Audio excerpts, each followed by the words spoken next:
Hi, this is Vanessa Bualat, and I'm going to talk about Electronic Commerce Act or Republic Act number 8792. What is e-commerce? E-commerce is the buying and selling of goods or services via the internet and the transfer of money and data to complete the sales. Examples are Amazon, eBay, Upwork, Fiverr. What is an e-com act? An act providing for the recognition and use of electronic commercial and non-commercial transactions and documents, penalties for unlawful use thereof, and for other purposes. Purpose and application. So what's the purpose of this act? This act aims to facilitate domestic and international dealings, transactions, arrangements, agreements, contracts, and exchange and storage of information through the utilization of electronic, optical, and similar medium, mode, instrumentality, and technology to recognize the authenticity and reliability of electronic data messages or electronic documents related to such activities and to promote the universal use of electronic transactions in the government and by the general public. Sphere of application. This act shall apply to any kind of electronic data message and electronic document used in the context of commercial and non-commercial activities to include domestic and international dealings, transactions, arrangements, agreements, contracts, and exchange and storage of information.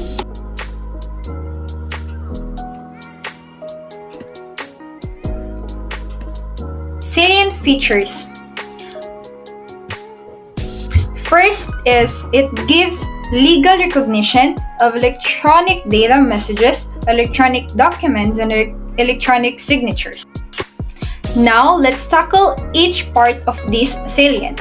First is the electronic data message.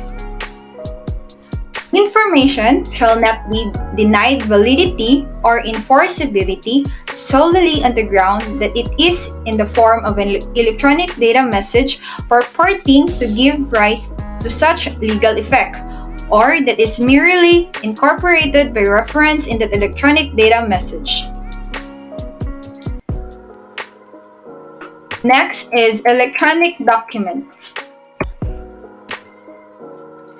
Electronic documents shall have the legal effect, validity, or enforceability as any other document or legal writing, as long as the electronic document has remained complete and unaltered, apart from the addition of any endorsement and any authorized change, or any change which arises in the normal course of communication, storage, and display, and the electronic document is reliable in the light of the purpose for which it was generated and in the light of all relevant circumstances. Next is electronic signatures. An electronic signature on the electronic document shall be equivalent to the signature of a person in a written document. Presumption to electronic signatures. The electronic signature is the signature of the person to whom it correlates.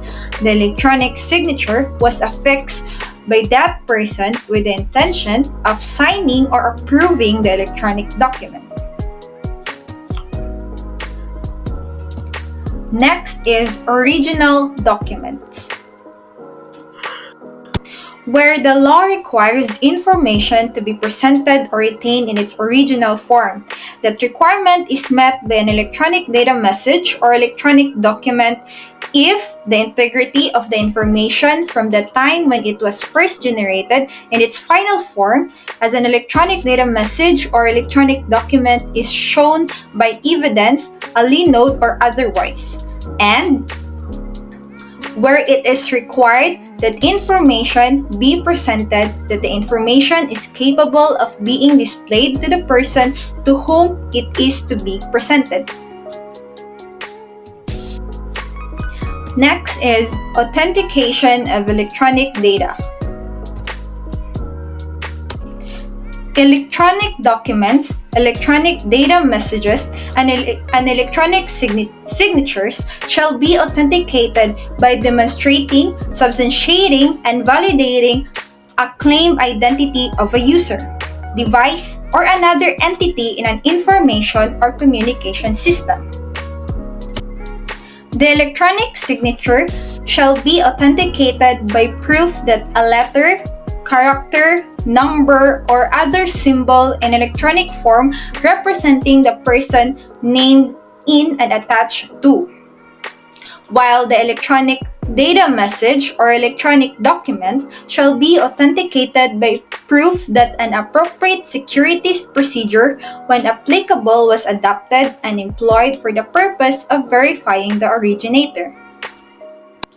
The Supreme Court may adopt such other authentication procedures, including the use of electronic notarization systems, as well as the certificate of authentication and the printed or hard copies of the electronic documents or electronic data messages by electronic notaries, service providers, and other duly recognized or appointed certification authorities.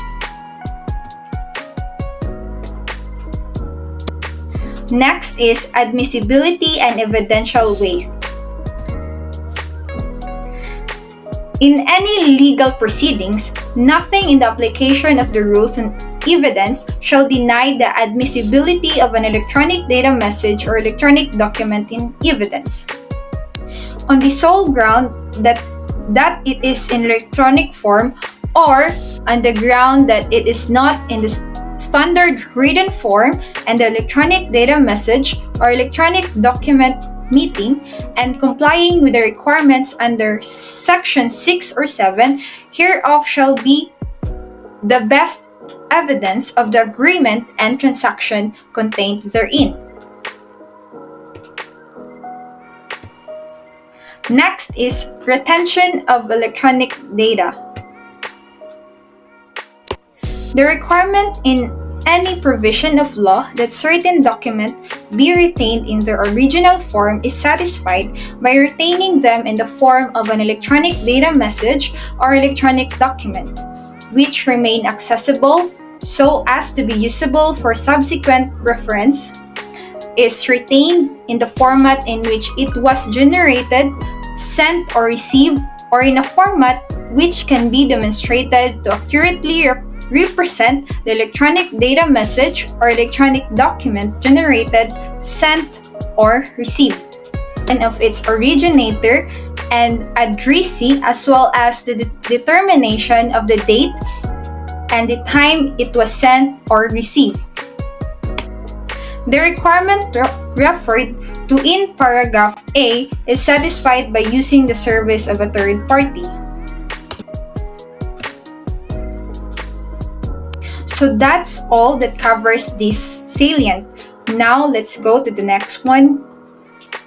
The next is allows the formation of contracts in electronic form, makes banking transactions done through ATM switching networks absolute once consummated. Next is parties are given the right to choose the type and level of security methods that suit their needs. It also provides the mandate of the electronic implementation of transport documents to facilitate carriage of goods.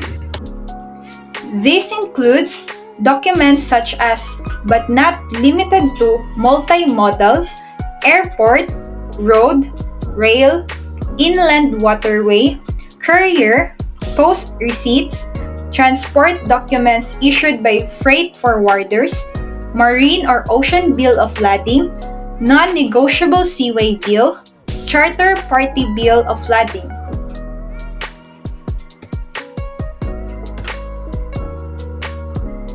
It also mandates the government to have capability to do e-commerce within 2 years or before June 19, 2002.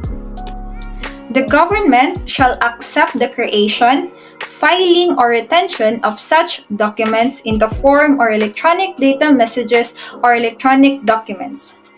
Issues permits, license, or approval in the form of electronic data messages or electronic documents.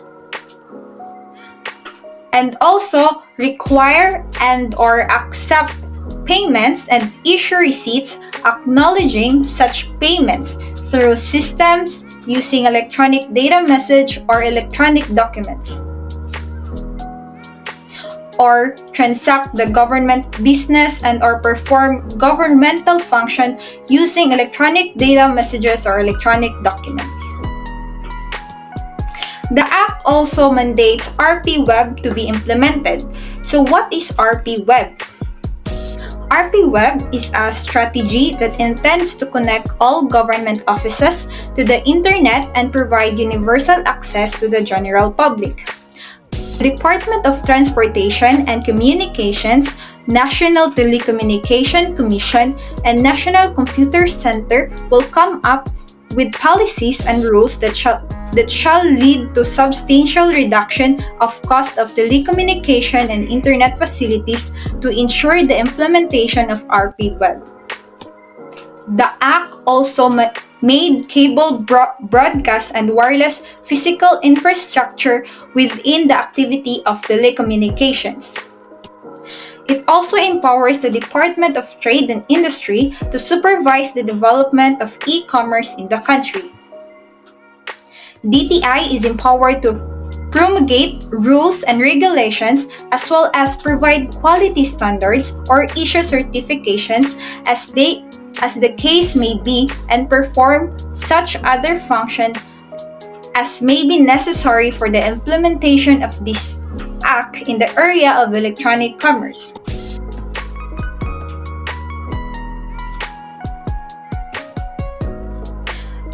The Act also provides guidelines as to when a service provider can be liable, and also authorities and parties with the legal right can only gain access to electronic documents, electronic data messages, and electronic signatures.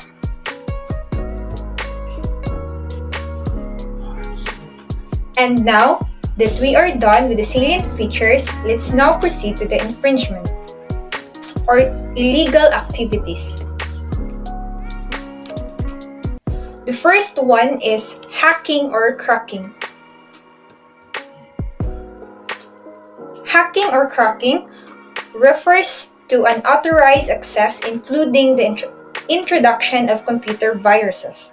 There are different types of attacks. These are phishing, bait and switch attack, keylogger, denial of service or DOS attacks, clickjacking attacks, fake WAP, cookie theft, and viruses and trojans. In last May 18, 2021, AXA ransomware incident happened. The attack came just days after an insurer pulled coverage for cyber attack class in France. Guilty of this act will be punished by a minimum fine of 100,000 pesos and a maximum commensurate to the damage incurred and a mandatory imprisonment of 6 months to 3 years. Next is piracy. Piracy through the use of telecommunication networks such as the internet that infringe intellectual property rights is punishable. But about 49% of Filipinos access piracy sites according to YouGov survey conducted in September 2020. A survey released on Thursday, October 15, 2020 showed that online piracy remained high in the Philippines. So if anyone is caught doing piracy, will be fined a minimum of 100,000 pesos and a maximum commensurate to the damage incurred and a mandatory imprisonment of 6 months to 3 years.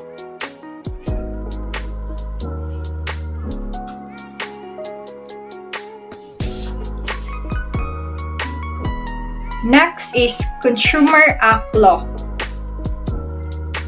All existing laws such as Consumer Act of the Philippines also applies to e-commerce transactions. The penalties for this penalize with the same penalties as provided in those laws.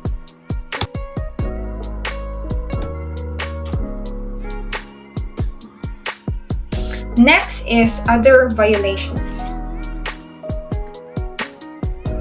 Other violations in e-commerce law. Example of this is obligations of confidentiality and lawful access, among others. The penalty for this is a maximum penalty of 1 million peso or 6 years of imprisonment.